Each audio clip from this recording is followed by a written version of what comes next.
What's going on, everybody? Almost Counts Collectibles here, and in today's video we're going to be taking a look at the remaining show appearance Beast Wars Transformers characters from Season 1 that were in the waves following the initial Rock Bubble releases. Now, we're just talking about the small and deluxe class figures. There's still some show appearance characters we haven't seen yet that were released in the Mega and Ultra classes. We'll take a look at them in a separate video. So for this video, we're just going to take a look at the 4 remaining characters. Now, there were some characters that we saw released with the Rock Bubbles, such as Cheetor, Dinobot, and so on and so forth, that were released with a smooth bubble in the later waves. But we've already looked at their actual characters in the Rock Bubble, so we're not going to look at them again. We're going to go ahead and check out the ones we haven't seen yet. So the first one we're going to check out here is Rhinox.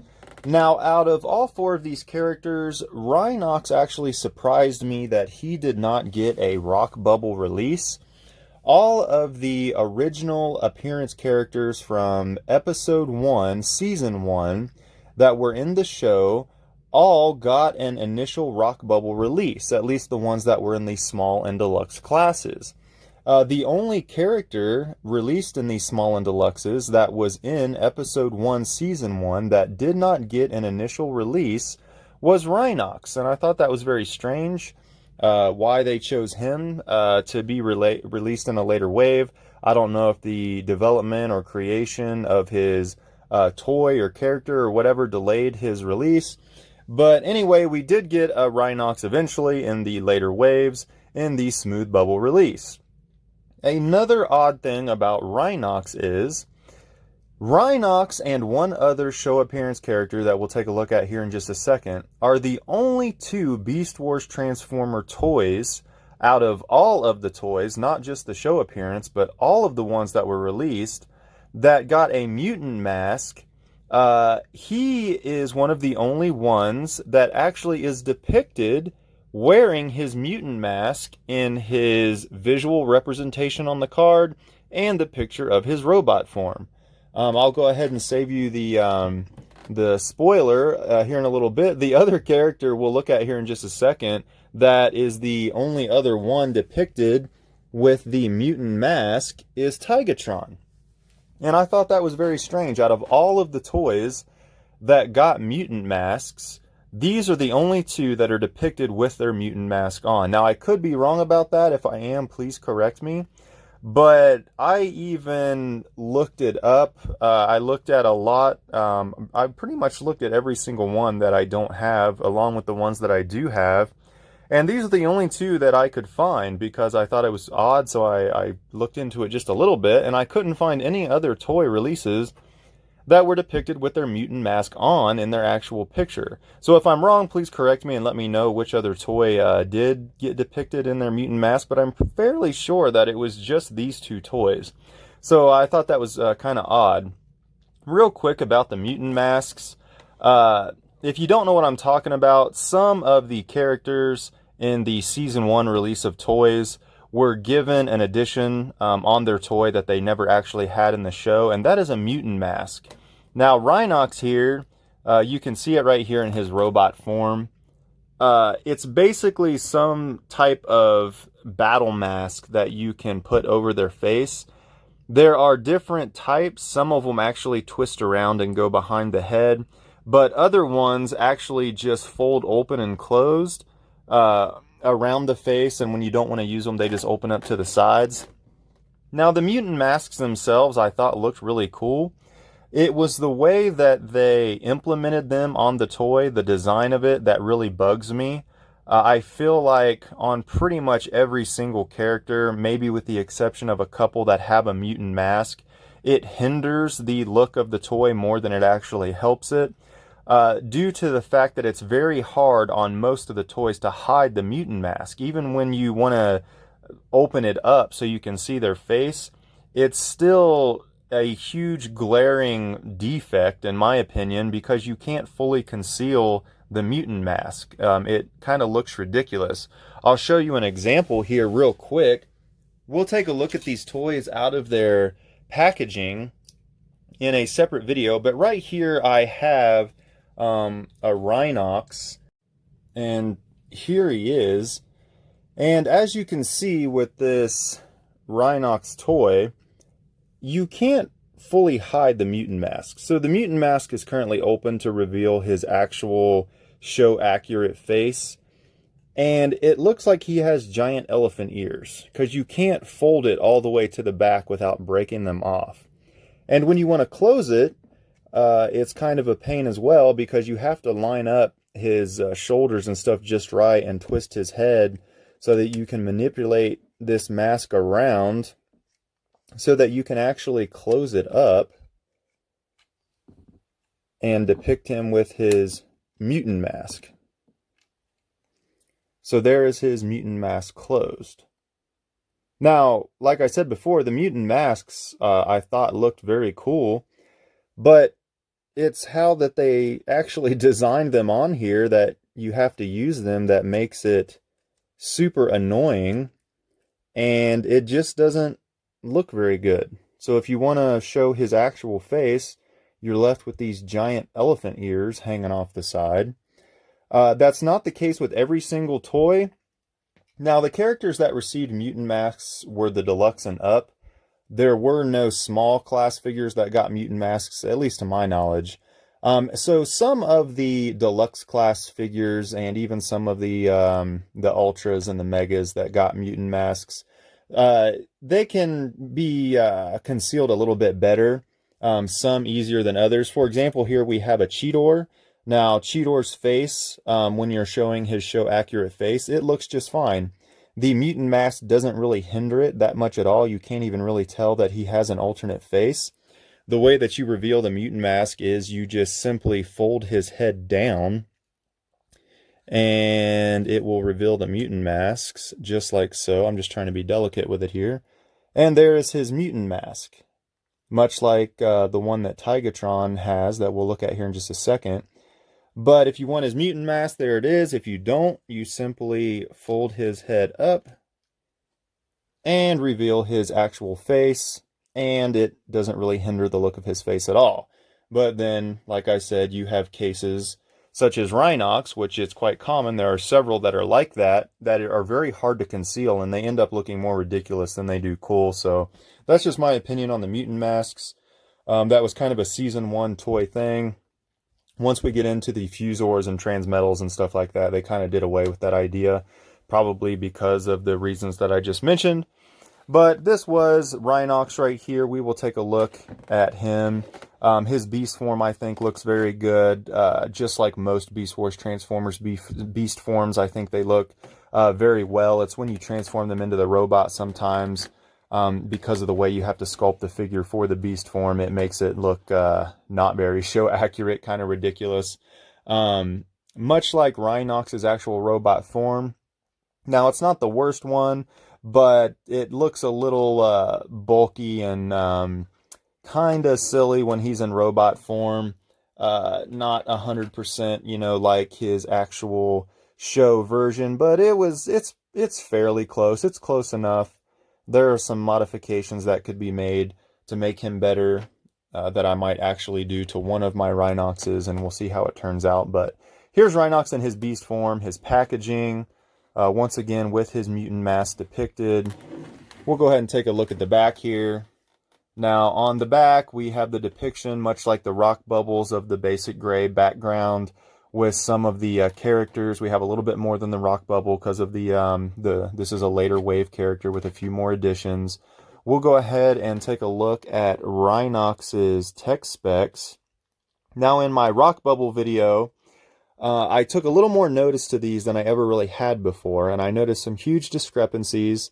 I'm still a little confused about these tech specs, where they're getting the numbers from, if they even tried to go off of their character on the show, if this was all predetermined numbers based on what they looked like, what their animal version was, things of that nature.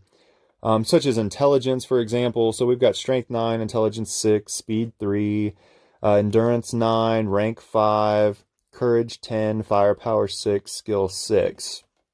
The most glaring things on here that I would highly argue with are intelligence. I feel like Rhinox's intelligence should have been closer to the 8. He was very wise and very intelligent. Speed, not going to really argue with that. Endurance. Rank, I'm not 100% sure where they're getting this rank number from or what that's actually supposed to be a representation of. I don't know if it's a rank as far as where he ranks amongst all Beast Wars Transformer characters. I don't know if that's a rank as in actual rank structure of his faction where he ranks, because he should definitely be higher than that. I mean, he was always second or third in command at very least.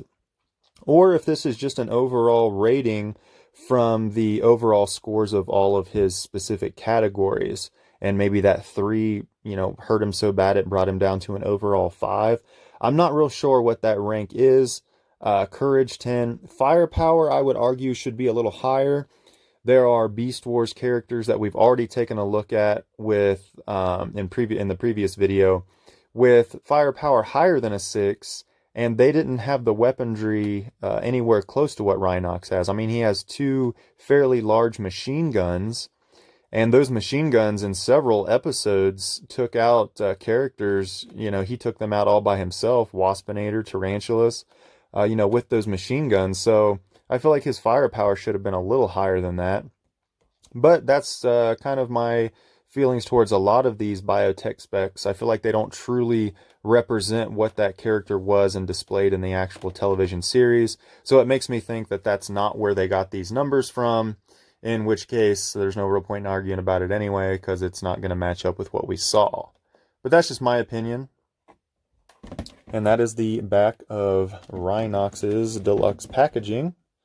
So we'll go ahead and move Rhinox here to the back. We'll go ahead and actually check out Tigatron next.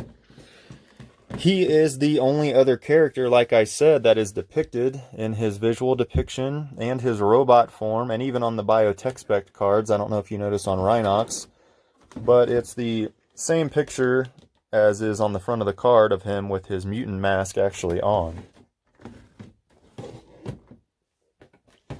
So here is Tigatron. Now, this particular American release of Tigatron, it's fairly show accurate with a few minor discrepancies. Those discrepancies being, and we'll take a look at his robot picture here, the actual armor he has on the front of his legs and his lower hip, portion here in the middle, this little flap, those are actually green in the show. And the Japanese version of Tigatron that was released actually corrects that. That version is also a little more of a pure white, whereas this is a slight off-white color. But I kind of actually prefer the Japanese version because of the coloring differences. But this is a very good representation of Tigatron and a very good toy. So there he is inside of his packaging. And once again, there's his visual depiction with his mutant mask on instead of his actual head flipped up. On the back here, we see a few new characters that we haven't really seen yet, at least in my reviews, as far as the Rock Bubbles and Rhinox that we looked at, making their debut. We see Black Arachne on the back, Buzzsaw, Rhinox himself. I think he was actually on Rhinox's already, so he's not brand new. Yep, Rhinox was up there. Dinobot is back on, and they've taken Rat Trap off. We see Tigatron up there. And yeah, I think that's it. So Black Arachnia, Buzzsaw, and Tigatron are brand new, at least as far as the characters that we've looked at so far, making their actual appearance on the back as advertisements. Down here we have Tigatron's actual tech spec cards. We'll take a look at his. So let's see where they've placed Tigatron in certain areas. So strength of 8, intelligence 3, speed 8, endurance 7, rank 4, courage 10, firepower 7, and skill 6. The most glaring thing on here that I think is absolutely ridiculous is Tigatron's intelligence.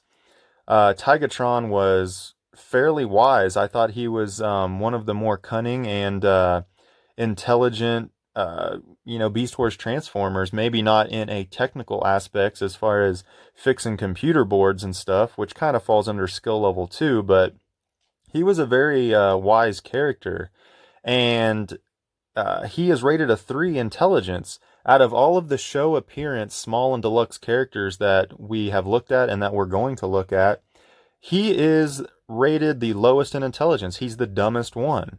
And I would argue all day long that Tigatron was way more intelligent than characters such as Waspinator, Pterosaur, even Cheetor.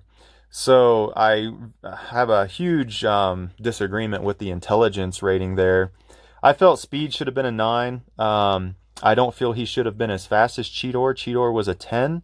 I feel like he should have been just a little bit slower, but he is still a Bengal tiger. And I feel like his speed should have been up there in the 9 range. But once again, it's an 8, so that's not a huge discrepancy. Endurance, rank, courage, firepower, and skill. Yeah, I'm not going to argue too much with those, but that intelligence rating I think is kind of ridiculous. So there is our Tigatron in his smooth bubble release. We'll take a look at Airazor next. So we have a small class carded figure here, and this is Airazor. Airazor's depiction up here, pretty much spot on. Airazor's beast form, pretty much spot on. As far as an actual show representation, we have her down here in her robot form at the bottom. Let's go ahead and take a look at the back here. So we're starting to see the new depiction of advertisements. Now we get a nice little background, not just the gray background with the characters. And we even have newer characters here we haven't even seen yet. So we have, let's see, Razor Claw. We haven't seen them on the back of a carded figure yet. We have Jetstorm. We have Inferno, one of our mega classes, making an appearance over there. And we have Cybershark up here on top. Now, out of all those, there was only one that appeared on the show, and that was Inferno. We'll look at them in a later video. But that is our new advertisements. Here we have Airazor's tech specs. So, strength of 5, intelligence 7, speed of 9, endurance 5, rank 6, courage 7, firepower 4, and skill 7. Out of all those numbers, there's no huge glaring discrepancies there as far as things that I think is absolutely ridiculous. Yeah, they're pretty close to what I would probably assign Airazor. Intelligence 7 and Tigatron's a 3. I mean, that's ridiculous. Speed of 9. I would definitely rate her kind of high in speed. Speed of 9, I would probably been more along maybe the 8, but that's not much difference than what they gave her. Yeah, the other ones, I'm not going to argue too much about those. Firepower, maybe a 5. She had her weapon, and then she had darts, I think they were, she could shoot out of the top of her wrists and things like that. Just in comparison to other Beast Wars that got higher firepower ratings, that really didn't do much more than her. Maybe she should have been tweaked a little bit in that area, but not too bad. Pretty spot on for Airazor here. Alright, so the last one we're going to look at is our Black Arachnia.